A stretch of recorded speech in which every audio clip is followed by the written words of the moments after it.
hace ya muchísimos años, pero yo creo que su mensaje sigue siendo pertinente hoy en la actualidad. Y valga decir que estamos muy contentos de estar aquí esta mañana. Hay hermanos que los conozco por primera vez, o tal vez ya los he conocido antes, pero ya no me acuerdo muy bien porque ya la cabeza va por su camino. Nos alegramos mucho, tanto Fuensi, mi mujer, como yo, de estar aquí en esta mañana. Es la primera vez que me dan tanto tiempo para hablar. No sé si ya están moqueados y dicen, vamos a darle tiempo para que sí. Porque es la primera vez que me conceden tanto tiempo. Pero no veo el calendario, nada más que de un reloj. Como ya hemos leído, nuestro hermano ha leído la porción que nos corresponde de leer en esta mañana, pues yo voy a ir directamente a la exposición de la palabra de Dios, esta iglesia de Sardis. Pero antes vamos a poner esto en las manos de nuestro Dios. Amado Padre, es con reverencia, con respeto, que estamos delante de tu presencia y delante de tu palabra santa. Palabra que tú nos dices que es inspirada por ti y es útil para redarguir, para corregir, para perfeccionarnos, Padre Santo, para hacer la obra que tú nos has encomendado.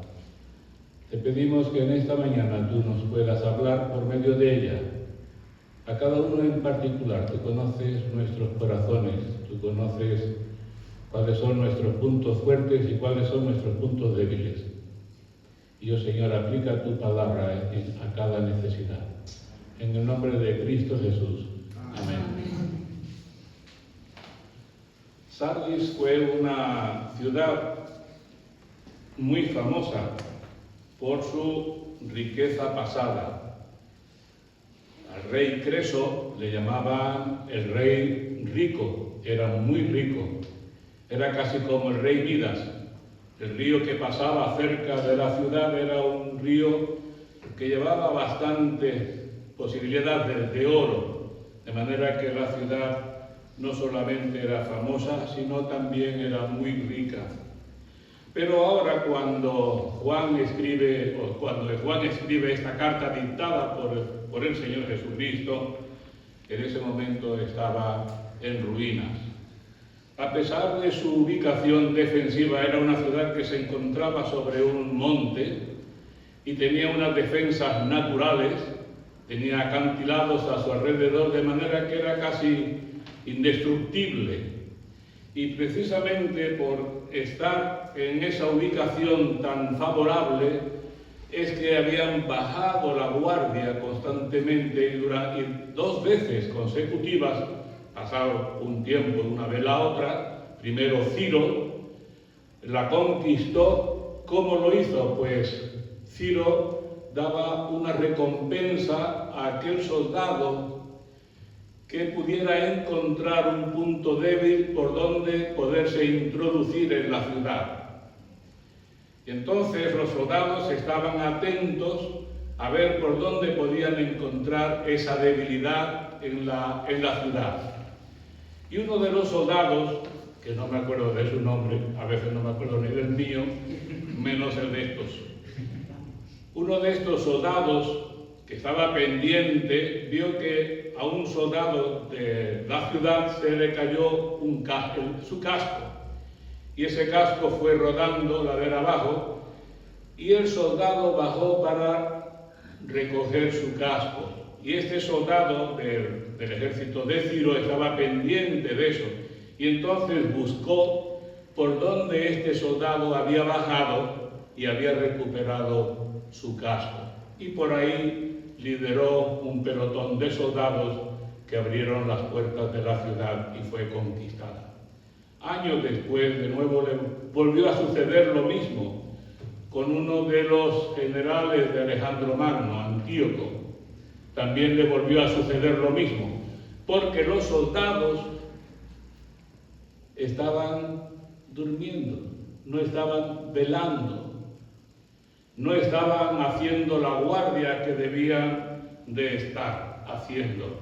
Y por eso, en parte del mensaje que el Señor dirige a la Iglesia, le habla de esa manera, de estar alerta, de estar vigilante. También en la ciudad de Sardis había un culto, el culto a la diosa Cibele. Y era muy popular entre los habitantes de la ciudad, quienes realizaban ese culto con vestiduras blancas, con vestiduras limpias.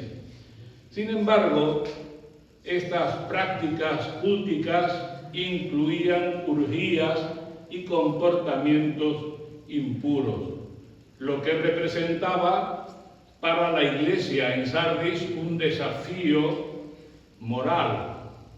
A pesar de sus esfuerzos por mantenerse fieles a su fe, la Iglesia en Sardis enfrentaba la presión de la inmoralidad pagana. Casi que tenemos, contextualizando esa realidad de Sardis, pues la encontramos en nuestra situación actual, donde los parámetros, los criterios, los valores se van cambiando y los cristianos, los creyentes, tenemos que estar alertas para no ser influenciados por esas nuevas tendencias, que no son nuevas, que han sido así toda la vida, pero que ahora tienen el respaldo de los gobiernos y de las autoridades. La iglesia de Sardis es la única en la que Jesús no encuentra nada que elogiar. Todo en la iglesia es desaprobación y reproche. A pesar de estar activa, era una iglesia activa y esas obras de esa actividad la podían presenciar los demás, la iglesia se la conoce como la iglesia dormida o la iglesia moribunda. El Señor Jesucristo todavía le dice de otra manera, Él la llama muerta, o sea que va mucho más allá de lo que vayamos nosotros, ¿no? Nosotros le llamamos la iglesia durmiente. Jesús dice que es la iglesia muerta, debido a su falta de verdadera espiritualidad. Es posible que algunos solo fueran cristianos de nombre, dedicados a actividades religiosas, mientras que otros podrían ser cristianos carnales.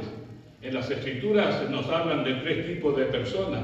Nos habla la persona natural, la persona que no conoce al Señor Jesucristo, la persona carnal que sí ha conocido a Jesucristo, que el Señor le ha convertido, pero que sin embargo camina una mano en el mundo y otra mano del Señor. No se decide a vivir de manera comprometida con el Señor, y también luego el apóstol Pablo habla de cristianos espirituales. Entonces también había estos cristianos carnales con dificultades para avanzar en su fe y experimentar una espiritualidad genuina. La verdad es que no sabemos exactamente qué era lo que se consideraba que la iglesia estaba muerta. ¿Por qué la iglesia estaba muerta? Podríamos decir algunas cosas, incluso vosotros mismos podríais agregar a esa lista. Podríamos decir, por ejemplo, que la iglesia estaba más dedicada a actividades, a organización, que realmente a alcanzar a otros para el Señor. Sus pastores o su pastor posiblemente eran más gestores que pastores. Estaban para gestionar que para pastorear. Tal vez la iglesia tenía, le molestaba que entraran personas nuevas y que el pueblo creciera. Querían continuar siendo el pequeño pueblo muy feliz, porque si entraban elementos distorsionantes, porque de alguna manera distorsiona un poco la estabilidad de la Iglesia el que entren nuevos elementos, y entonces eso de alguna manera causa un poquito de rechazo hacia el que viene. Prefieren continuar siendo el número que son, tan contentos tal como están. Y se podría decir más cosas a esta lista. No sé exactamente por qué el Señor la consideraba que estaba muerta. Al principio de la carta, en el versículo 1, Jesús habla de sí mismo, o se describe a sí mismo como aquel que tiene los 7 espíritus de Dios y las 7 estrellas. Los 7 espíritus de Dios no son un séquito angélico, celestial, ni deidades planetarias, sino la plenitud del Espíritu Santo. Creo que hay una alusión a esto que se está mencionando aquí en Apocalipsis. Hay una mención en Isaías, el capítulo 11, versículos 2 al 11, donde dice de esta forma: y reposará sobre él el Espíritu de Jehová, Espíritu de sabiduría y de inteligencia, Espíritu de consejo y de poder, Espíritu de conocimiento y de temor de Jehová, y le haré entender diligente en el temor de Jehová. No juzgará según la vista de sus ojos, ni arguirá por lo que oigan sus oídos, sino que juzgará con justicia a los pobres, y arguirá con equidad por los mansos de la tierra, y herirá a la tierra con la vara de su boca, y con el espíritu de sus labios matará al impío. Y será la justicia cinto de sus lomos, y la fidelidad ceñidor de su cintura. Y también en Zacarías podría haber algo de este elemento que el Señor Jesucristo está describiendo de sí mismo en el capítulo 4, versículos 1 hasta el 6. Volvió el ángel que hablaba conmigo y me despertó como un hombre que es despertado de su sueño, y me dijo: ¿qué ves? Y respondió: he mirado, y he aquí un candelabro todo de oro, con un depósito encima, y sus 7 lámparas encima del candelabro, y 7 tubos para las lámparas que están encima de él. Y junto a él 2 olivos, el uno a la derecha del depósito y el otro a su izquierda. Proseguí y hablé, diciendo a aquel ángel que hablaba conmigo: ¿qué es esto, Señor mío? Y el ángel que hablaba conmigo respondió y me dijo: ¿no sabes qué es esto? Y dije: no, Señor mío. Entonces respondió y me habló diciendo: esta es la palabra de Jehová a Zorobabel, que dice: no con ejército ni con fuerza, sino con mi espíritu, ha dicho Jehová de los ejércitos. Ahí en estos versículos se enfatiza su omnipresencia, su sabiduría y su poder vivificador. En el pasaje se destaca que a pesar de la muerte espiritual de Sardis, Jesús tiene el poder de renovar y dar vida a la Iglesia a través del control y cuidado de los líderes, representados por las 7 estrellas y del Espíritu Santo.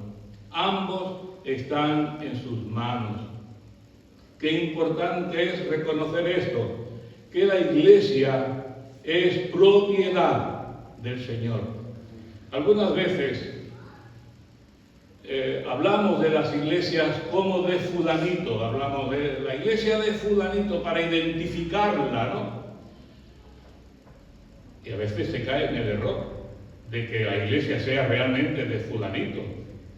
La iglesia no es de fulanito, ni es de sutanito, ni es de ningún hito que le queramos poner. La iglesia es de Cristo. Y Él es el que ha prometido que la Iglesia triunfará sobre los poderes malignos. ¿Por qué? Porque Él es el Señor de la Iglesia.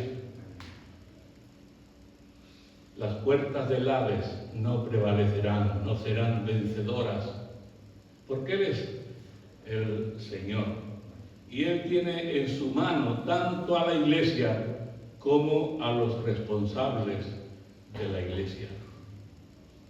La respuesta a los desafíos de la Iglesia se encuentran en Cristo, quien posee los 7 Espíritus de Dios y las 7 estrellas. Estos aspectos revelan la clave para resolver los problemas de la Iglesia y encontrar la solución en Cristo como Salvador.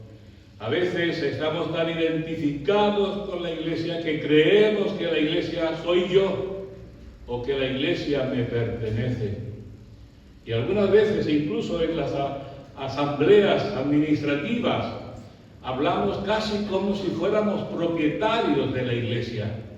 Y no somos propietarios, somos administradores. Y un día tendremos que dar cuenta ante el propietario de la Iglesia, porque nosotros solamente, lo voy a decir con unas palabras que no suenan muy bien, pero funcionarios. ¿Saben lo que es un funcionario, no? Alguien que funciona, o debe de funcionar, ¿no? O que debe de funcionar. O sea que no somos los dueños.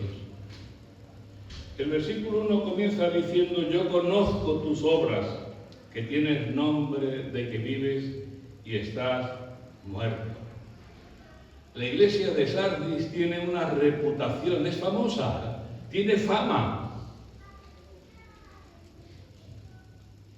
Tiene fama de ser viva y de ser activa, cuando en realidad estaba muerta espiritualmente.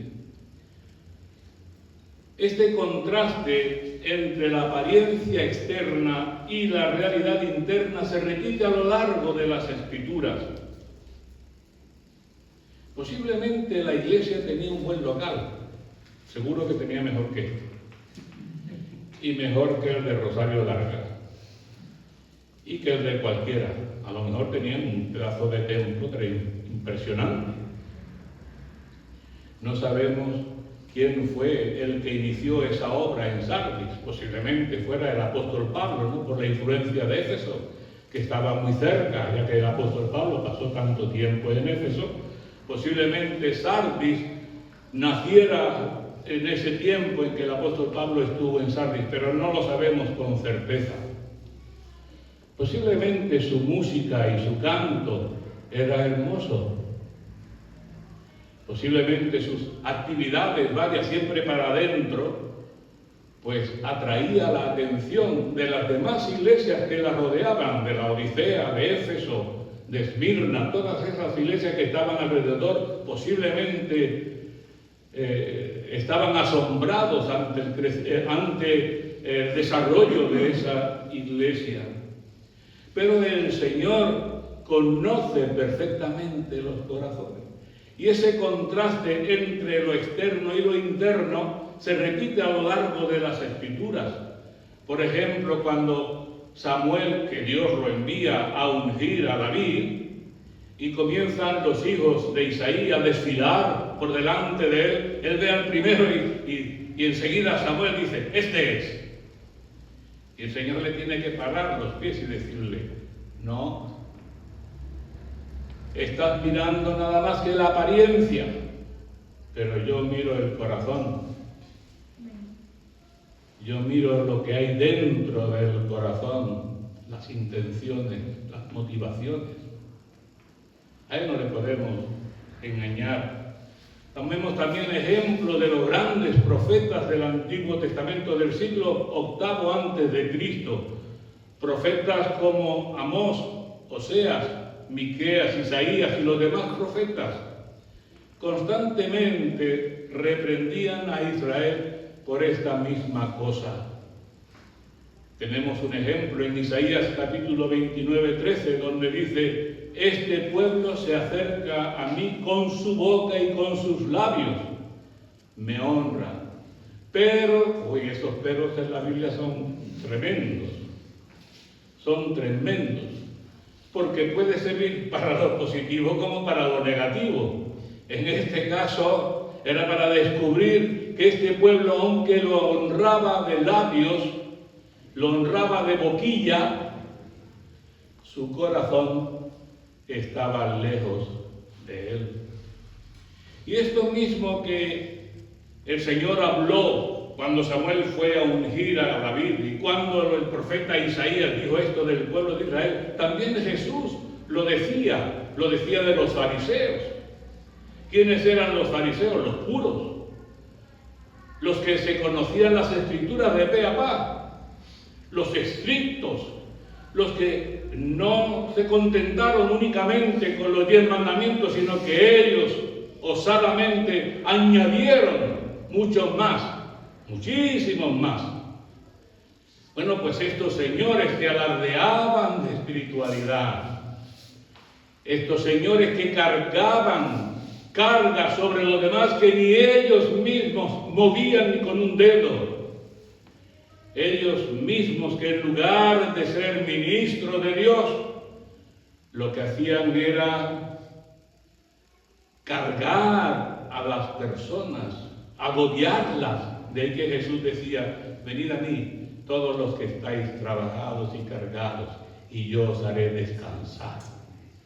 Porque esa cantidad de mandamientos, esa cantidad de prescripciones, lo único que hacía era agobiar a las personas, cansarlas.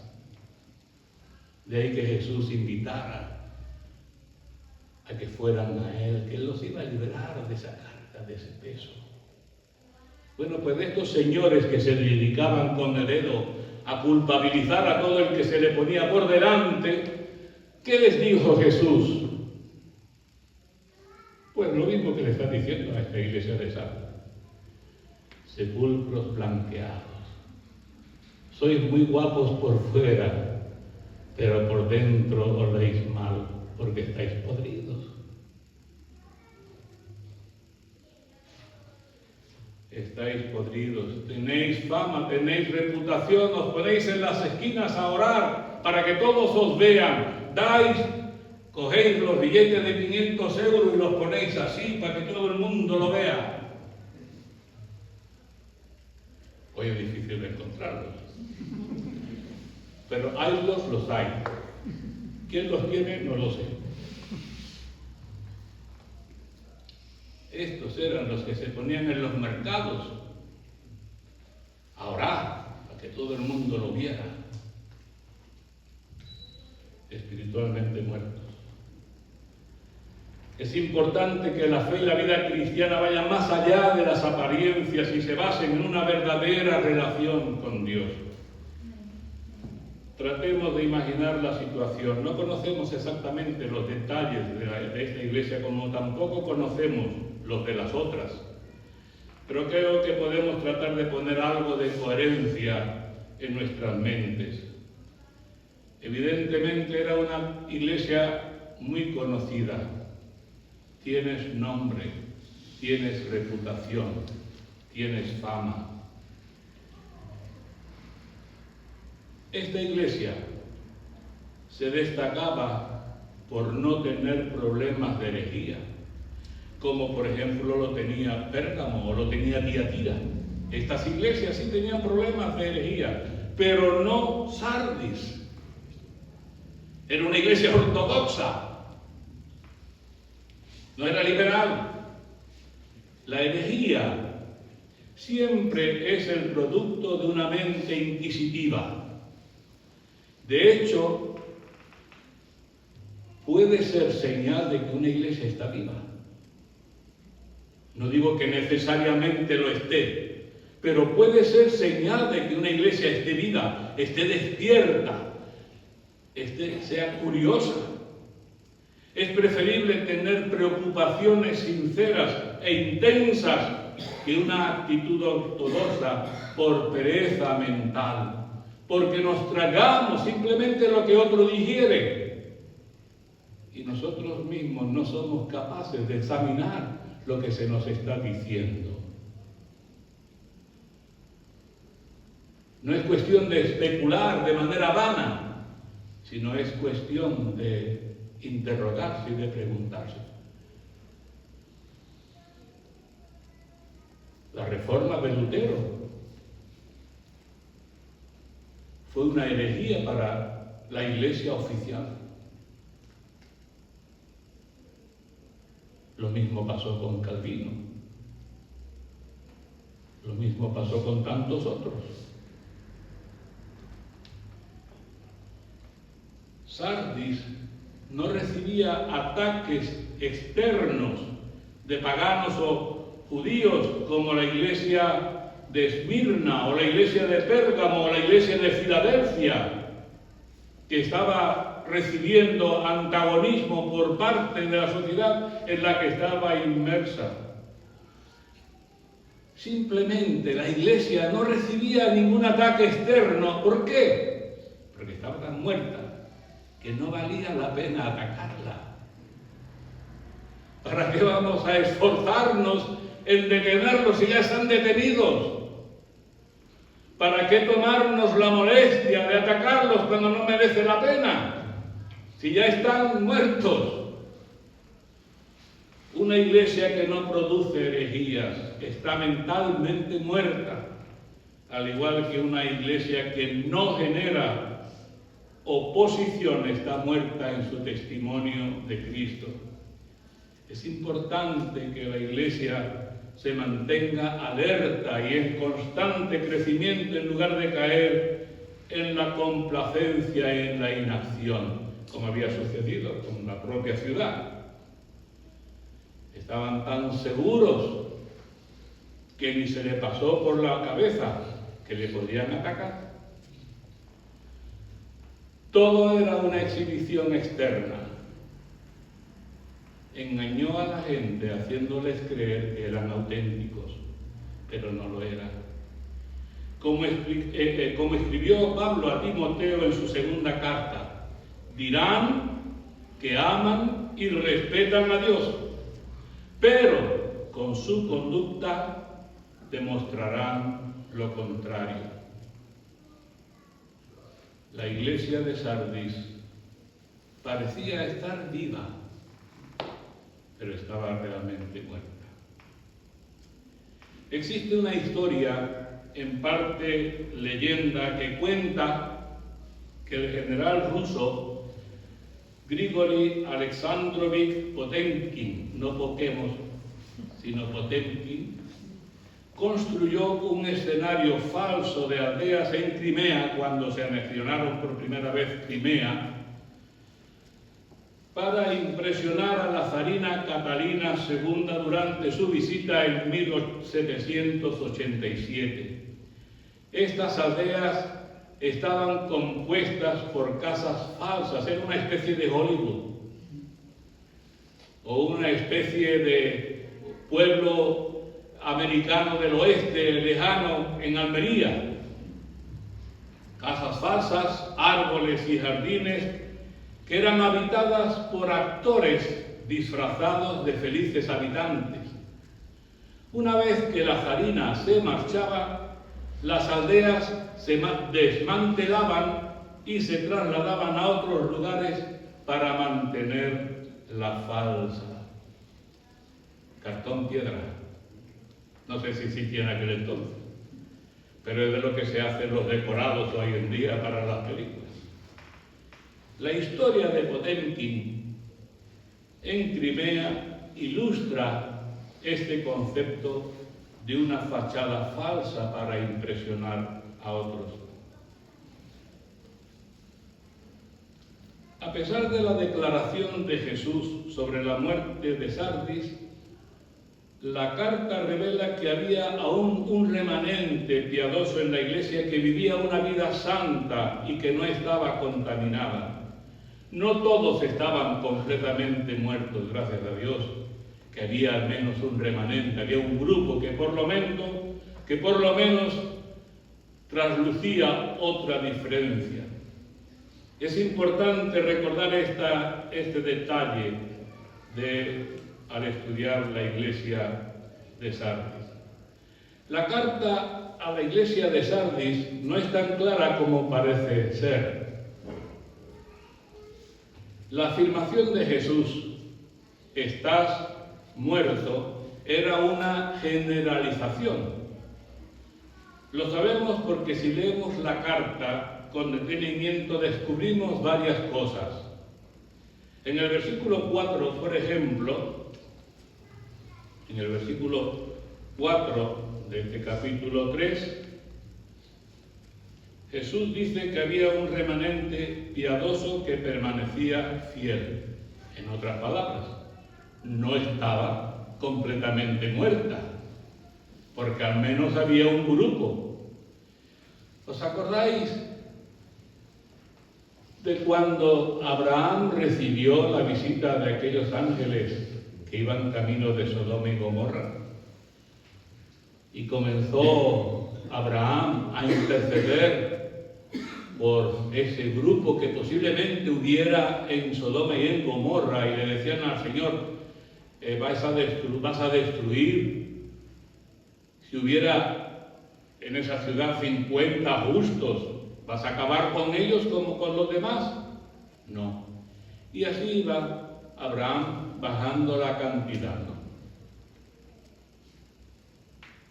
Para mí, Abraham fue un poquito salvo, un poquito descarado. Porque él reconoció una cosa que es muy importante y lo debería haber tenido en cuenta. Él dijo, tú eres juez justo. Si eras juez justo, ¿cómo te atreves a interrogar a ese juez justo? ¿Hasta dónde llega tu soberbia? Porque Abraham, aunque le consideramos el padre de los creyentes, era un hombre con pies de barro, no de barros, con pies de barro. Y se atrevió a interrogar al Señor. El Señor, en su misericordia y en su paciencia, le permite que lo haga. En este caso, había un grupo de creyentes que era fiel. Por lo tanto, la iglesia no estaba fuera de toda esperanza. En el versículo 2, Jesús exhorta a la iglesia a ser vigilante. Pero no se puede ordenar ser vigilante a los muertos. ¿Cómo puede un muerto vigilar? Así pues, lo primero que Jesús dice es, sé vigilante, recordándoles la historia de la ciudad de Sardis, que había caído 2 veces por descuidar su vigilancia militar. Ahí tenéis la historia, que os sirva de ilustración, pero ya sabéis lo que dice el refrán, ¿no? Que el hombre es el único animal que tropieza con la misma piedra 2 veces, y yo añado, y las que hagan falta, que para eso estamos. O sea que ellos no habían aprendido nada de su situación histórica, teniéndolo tan palpable. Por lo tanto, la Iglesia debe de aprender de los errores del pasado y permanecer alerta para no caer en la misma situación. Mantenerse vigilante es esencial para mantener la vitalidad espiritual y evitar la muerte espiritual. Jesús les insta a estar alerta y no caer en la misma negligencia que condujo a la caída de la ciudad en el pasado. Es un imperativo con fuerza duradera. No es un imperativo para que se haga en una situación específica, sino que debe ser una constante diaria. Le dice, mantente alerta, vela, pero no solo para una ocasión, es para siempre. Es estar en permanente vela. Ese es el tiempo en el que está escrito en el original. Es un tiempo que llamaríamos un presente continuo o un gerundio, donde el tiempo es constante.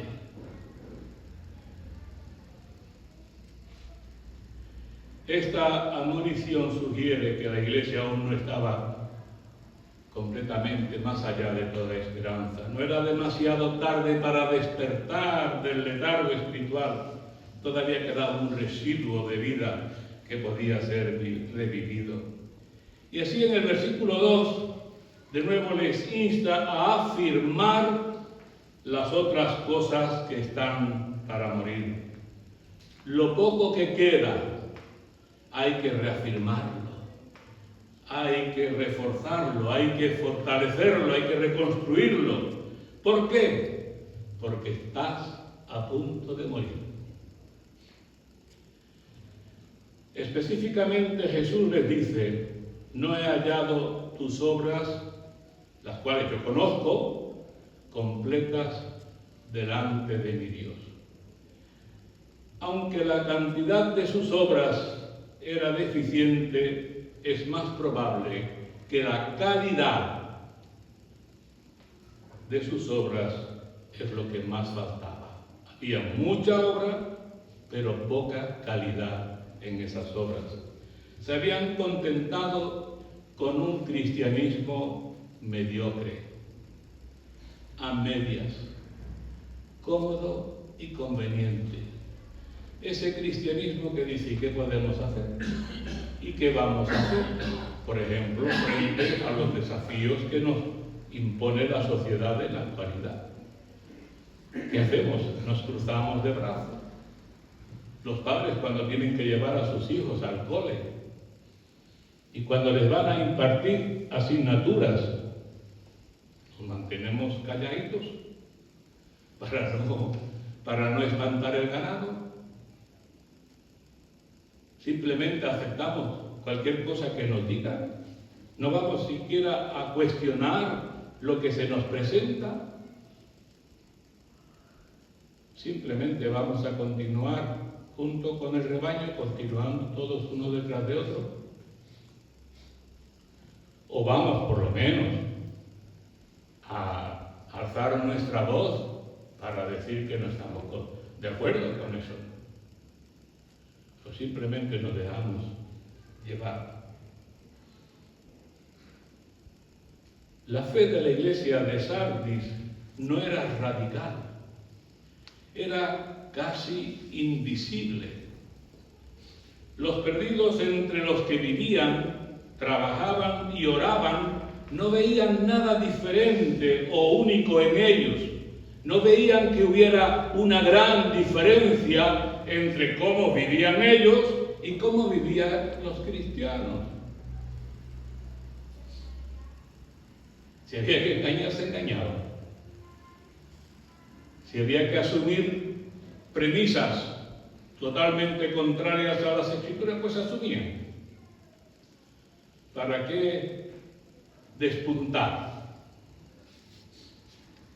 Ya sabe que al que despunta le dan. Entonces corremos el riesgo de que nos den. Así que vayamos y escondámonos en la masa. La cultura no se opuso a ellos, simplemente los ignoró, como si no tuvieran ninguna consecuencia o significado real. Eran tan débiles en su confesión de Cristo que no molestaban a nadie. No eran una piedra en el zapato. Hay otro dicho, pero no lo quiero decir.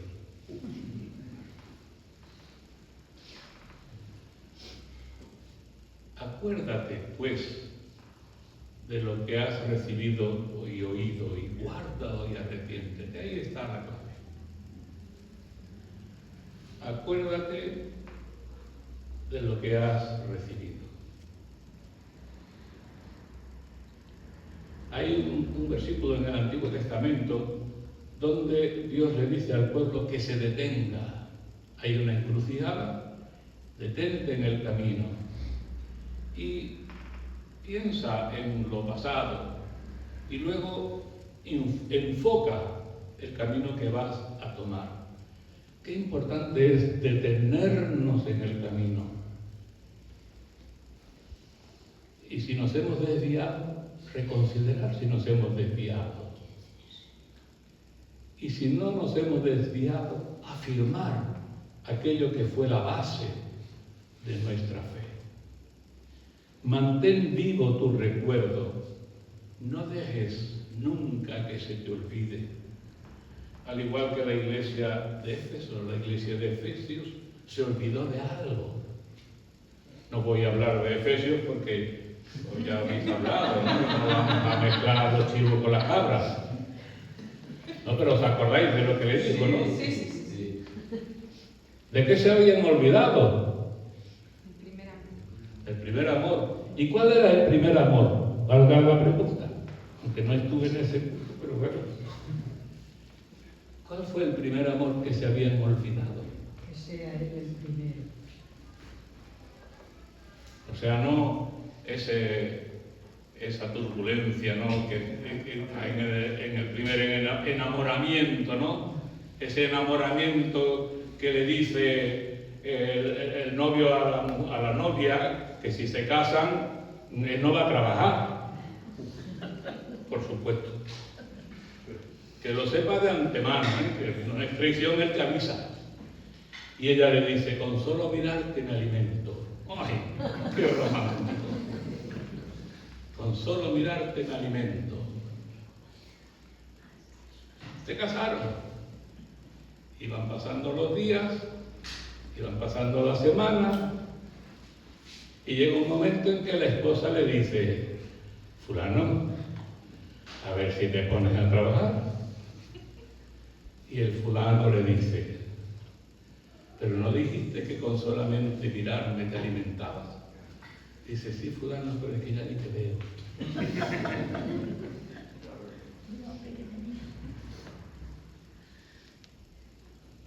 Se habían olvidado del primer amor de la iglesia de Éfeso. ¿Y qué deben recordar? Dice, recuerda. ¿Y qué es lo que deben de recordar? Pues una cosa nada más, el Evangelio. El Evangelio es lo que tienen que recordar. Necesitan recordar continuamente la verdad del Evangelio que habían recibido y oído. La Iglesia había recibido la fe como una verdad permanente en el momento en que la fe vino por el oír. Una y otra vez, diariamente, necesitan y necesitamos predicarnos el Evangelio a nosotros mismos. Una y otra vez necesitamos recordarnos lo que Cristo ha hecho, en este caso por Salvi y por nosotros a través de su cruz sangrienta y su gloriosa resurrección. Jesús vivió la vida que ellos debían haber vivido, murió la muerte que ellos debían haber muerto, experimentó la ira de Dios que ellos debían haber experimentado. El castigo de nuestra paz fue sobre Él. Él pagó el castigo por el pecado que ellos debían haber pagado y que nosotros debíamos haber pagado. Les dio el don de la vida eterna que no merecen. Y escribió su nombre en el libro de la vida, donde no se puede borrar jamás. Cuando dice nunca lo borraré del libro de la vida, es una doble negación. No es una negación simple, no lo borraré. Él dice no. O diríamos nunca lo borraré al que esté escrito en el libro de la vida, no en el libro de membresía de la iglesia, que eso es muy engañoso. Que algunos se piensan que por estar inscritos, registrados en ese libro oficial que han sellado ante el registro civil, no de la propiedad, sino el mercantil o el de la justicia. Hay que estar inscritos, registrados en el libro de la vida. ¿Por qué vacilar en confesar a tal Salvador? ¿Por qué comprometer la verdad del Evangelio y avergonzar a este Rey? Recordad, recordad, recordad. Guárdalo y arrepiéntete. La idea es aguantar, guardar lo que recibiste y escuchaste. La verdad del Evangelio y las verdades que fluyen de él se pierden fácilmente. Es un tesoro precioso que nunca se debe dar por sentado. No dejes que se te escape. No es el caso de guardar para ti, para que nadie lo sepa, para que nadie lo vea. No, no. Ese no es el guardar que está hablando aquí. Como aquel de los talentos que fue y buscó un sitio donde escarbar, hacer un agujero y meter el talento. No, ese no es el guardar. El guardar es retener, es mantener. El hecho es que nunca nos desviamos hacia algo que valga la pena. Nos vamos deslizando sutilmente, pero no hacia algo que merezca la pena. Nunca nos deslizamos hacia la verdad, pero sí hacia el error. Te deslizas en el liberalismo teológico, te deslizas y caes en el compromiso moral. Es fácil dejarse deslizar, es simplemente dejarte llevar. Nunca vamos a la deriva a ningún lugar al que valga la pena ir. Además, no quieras ir a la deriva y añadir al Evangelio. Y no quieras deslizarte y restar del Evangelio. Quédate donde estás, guárdalo, protégelo, nunca lo dejes ir. Quédate con lo que recibiste y escuchaste cuando pusiste tu fe en Jesús. Es el tesoro más grande. ¿Os acordáis de aquel hombre que cavando el campo se encontró un gran tesoro y vendió todo lo que tenía? Todo, el coche, la casa, la hipoteca, todo lo vendió. Hasta la mujer la vendió también.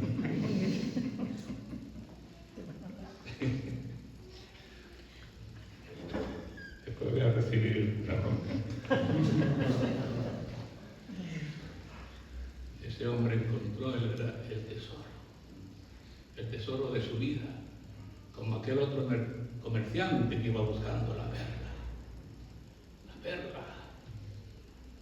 Y fíjate que era comerciante de perlas, pero estaba obsesionado por una en concreto, y hasta que la encontró la paró. Y cuando la encontró, vendió todas las otras perlas. No es que no merecieran la pena las otras perlas. Merecían la pena, no eran perlas. Vamos, que si nos toca una... Pero es que esta era especial. Esta era la más preciosa. La carta termina con una advertencia y una promesa. Y yo tengo que terminar ya. Una advertencia si no son vigilantes y una promesa si lo son. Si no son vigilantes, Jesús les dice en su carta, les advierte que Él mismo, el que le está dictando la carta, vendrá en persona a visitarlos, vendrá en juicio tan de repente e inesperadamente como si fuera un ladrón que viene. Y no está hablando de la segunda venida aquí, está hablando de un momento histórico en la vida de esa iglesia. Luego tenemos promesas de las Escrituras de que Jesús viene como ladrón en la noche, es cierto, y está hablando de su segunda venida, pero en este caso no está hablando de eso, está dándole a una advertencia muy grave a la iglesia. De hecho, no hay iglesia en Grandes.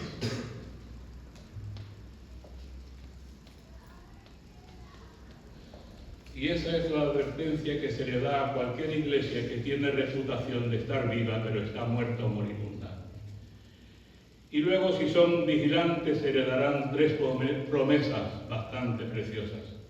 Caminarán con Cristo en vestiduras blancas, sus nombres nunca serán borrados del libro de la vida y Jesucristo reconocerá o confesará su nombre delante del Padre en el cielo y delante de los ángeles.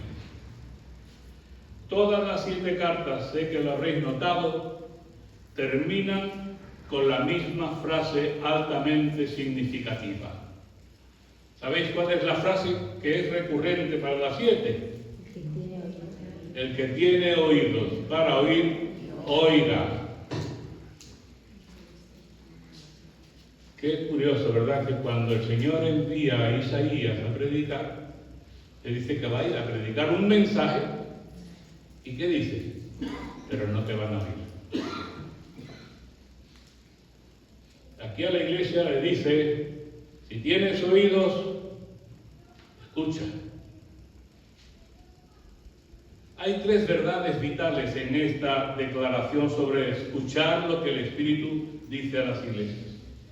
Y estas verdades no solo se relacionan con las 7 cartas, sino con las Sagradas Escrituras en su totalidad. Y son las siguientes. 1. Aunque la carta fue escrita por Juan, Jesús se la dictó a Juan. Juan estaba en la isla de Patmos, la escribió, la envió. Sin embargo, a través de ella, el Espíritu Santo estaba hablando. Escucha lo que el Espíritu está diciendo a las iglesias. Así que esta es una doble autoría de las Sagradas Escrituras. Son la palabra de Dios a través de las palabras de hombres y mujeres. En segundo lugar, aunque cada carta fue escrita a una iglesia en particular, una Sardis, otra Laodicea, otra Filadelfia, y así sucesivamente, sin embargo, a través de ellas, el Espíritu estaba hablando a todas las iglesias. Estaba hablando a Éfeso. Pero ¿cómo termina la carta a Éfeso? El que tenga oídos para oír, oiga lo que el Espíritu dice a la iglesia de Éfeso, a las iglesias. Y el mismo mensaje es a cada una de ellas. No solo a las personas en particular, a las que está dirigida, sino a todos a los que le llegue la carta. En tercer lugar, aunque las cartas fueron escritas probablemente meses antes, no había aves, bueno, aves sí había siempre, ¿no? Pero quiero decir que no había trenes aves, no había Boeings, el nombre parece que suena Boeing, una cosa como un muelle, no había nada de eso. El cartero se llevaría su tiempo para llevar esa carta a su destino. No era tan fácil circular en aquellos tiempos. Trasladarse desde Patmos hasta Sardis. Sin embargo, a través de ellas el Espíritu está diciendo en tiempo presente, o decía continuamente a las iglesias, las Escrituras no es letra muerta, es letra viva. Aunque haya transcurrido el tiempo desde el momento en que se escribió hasta el momento en que se recibió, la carta seguía estando vigente. La palabra de Dios, aunque se escribió tanto tiempo atrás, sigue siendo vigente para hoy en día, para la actualidad. Resumiendo, así como Juan escribió su mensaje a cada iglesia en particular meses antes, sirve para que el Espíritu Santo hable a todas las iglesias como una voz viva hoy.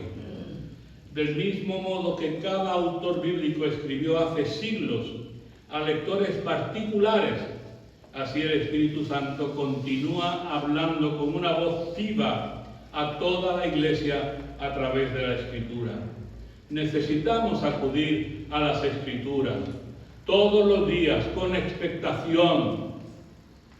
Las Escrituras es la palabra de Dios. La podríamos definir como un mapa, como una brújula, como un GPS. Es la que nos muestra los valores, la ética, la moralidad que debemos de vivir, nos lo dice las Sagradas Escrituras, cómo debemos de vivir ante el mundo, cómo debemos de confesar ante el mundo que somos hijos de Dios. Si se nos quitan las Escrituras, ¿qué se nos queda? Hicimos un viaje a Francia. Y cuando arranco el coche, el GPS del coche enseguida se pone en funcionamiento. Pero ese día se pone el GPS a dar vueltas, a dar vueltas. Estaba yo perdido. Porque digo, ¿dónde voy yo ahora? No tenía mapa. Y aquello estaba todo el tiempo, venga a dar vueltas, venga a dar vueltas. Gracias a Dios tenía el móvil y en el móvil pude meterme en el Google Maps. Y de ahí me pude acercar a los sitios donde yo quería ir, pero al principio me dejó ciego. Las Escrituras no están dando vueltas. A ver si encuentra la onda. El que no encontramos la onda, podemos ser nosotros, que nos interesa no encontrarla, pero ahí está. Y la conectividad sigue estando constantemente, la conectividad no se rompe. No tenemos que estar buscando antenas para que nos dé la localización. Eso es lo que la mujer samaritana decía. ¿Dónde había que adorar? Buscando la antena. No hace falta. Tenemos conectividad continua, permanente. La palabra de Dios sigue siendo actual. Que Dios nos dé la visión para desarrollar una doctrina de las Escrituras realmente buena y sólida y ponerla en práctica en nuestras vidas, escuchando lo que el Espíritu dice a las iglesias. Vamos a orar. Amado Padre, Sardis es un ejemplo claro para nosotros hoy en día. No queremos dormir, Padre Santo, sino estar despiertos, velar, mantenernos en alerta, porque el enemigo está alrededor nuestro para ver cómo destrozarnos con sus fauces. Es cierto que tú eres nuestro castillo fuerte. Es cierto que tú eres quien nos rodea con tu mano, Padre Santo, para salvaguardarnos de esas asechanzas. Pero al mismo tiempo nos pide a nosotros estar alerta, de velar en oración, velar constantemente meditando en tu palabra, Padre. Señor, que las enseñanzas de la iglesia de Sardis, como de las otras 6 iglesias, Padre, puedan ser un reactivador en nuestras vidas, de nuestra fe, de nuestra lealtad a ti, de nuestra reconsagración a ti, Padre Santo, de nuestro compromiso contigo. Que no importa lo que el mundo diga, que no importa los derroteros que el mundo tome, Señor, que nosotros sigamos siempre siendo fieles a ti, honrando y respetando tu nombre. Gracias, Padre, en el nombre de Jesucristo.